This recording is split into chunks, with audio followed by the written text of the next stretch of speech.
Okay, hello everybody, welcome back to my channel today. I'm Kevin and today we're back to our politics topic. So today our topic is talking about the monarchy society one more time. But today we're not talking about the society itself, but we are going to talk about an individuals. The individuals that we already see in our last and also the topic we already have long before. That is Louis King. So today we're gonna talk about the method to controlling the nobles of monarchy society.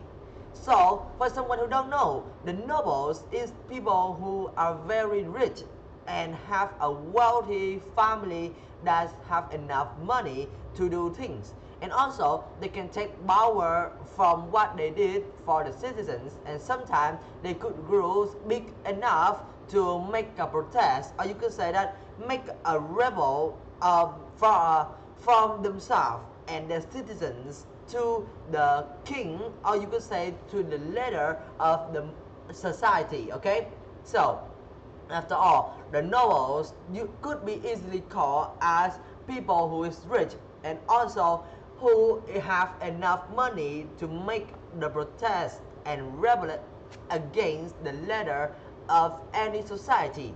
And those type of individuals are called nobles. So today let's talk about how a king of a monarchy society like Louis King or King Louis used his method to controlling all the nobles in his country. So this is the Louis' biggest problem, because the biggest problem of Louis was to see a challenge from French noble families, because as I said, those families is very wealthy and powerful. Even though they are not as powerful as the king, still they have the chance to improve their power and develop their own part and their own army, so that if we left them for long enough, they maybe could make an army or have enough money or have enough people who support them to make a protest, or you could say to rebel against the king. So that's what happened with Louis.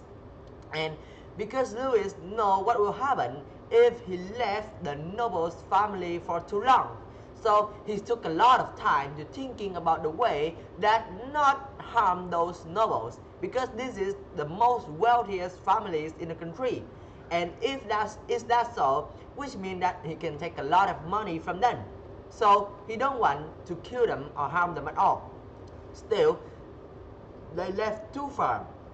They left too far from Louis' place. Even though they are in the same countries, still they left so far that maybe Louis cannot send the army or using laws to try to make them not develop themselves and not increase the power, because of the, you could say, of the physically distance. This is very difficult for Louis or King Louis to control the nobles just by law or just by tax.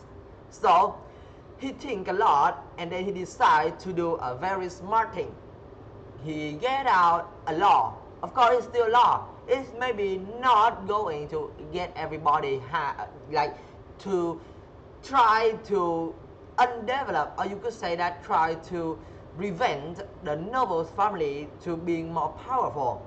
But this kind of rule completely stop the process of those nobles family from being powerful, because he take the rules that all of the son or all of people in the nobles family, in just some of them or maybe just the leader, have to come to the king castle and work there for the king.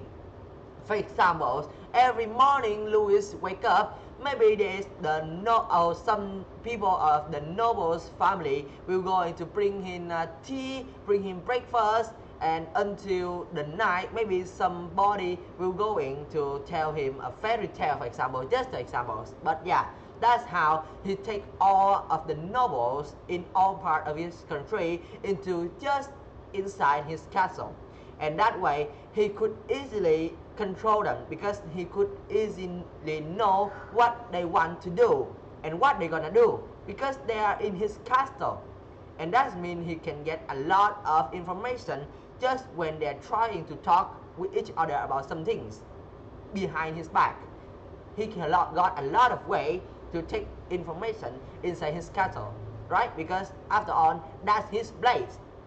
So that's how he take all nobles to his castle, and that's why the nobles family cannot be more powerful because besides of being a maid, or you could say that going to do things like a maid or like a house worker for Louis, those people have to pay a lot of tax. And also Louis also told the nobles families people or families members to buy things very expensive that he wants, but by their money, not by his own money, which means Louis take the maid or their money to buy things he wants.